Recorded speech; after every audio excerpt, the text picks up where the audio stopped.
know what fear does to the mind? On n'est pas dans Shutter Island, mais franchement, l'état de vétusté de pas mal de centres est quand même assez préoccupant. Et moi, exerçant dans le service public, j'en sais quelque chose, quoi. Malheureusement.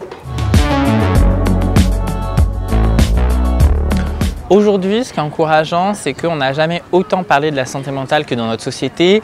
Et c'est vrai qu'il y a un vrai facteur générationnel, on va dire autour des moins de 30, 35, 40 ans, où vraiment ils parlent beaucoup plus librement du sujet.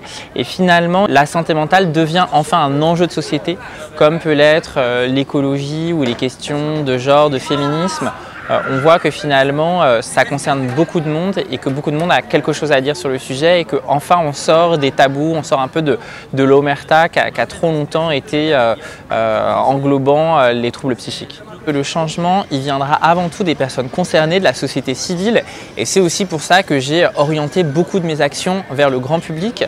Le jour où le grand public comprendra que la santé mentale, ça fait partie de la santé générale, qu'il n'y a pas de raison que la personne atteinte d'un trouble bipolaire, elle soit ostracisée et mise à l'écart plus qu'une personne qui aurait un diabète ou un cancer, ce jour-là, on aura gagné et ce jour-là, le politique sera obligé de s'adapter finalement à ce changement de regard sur la question.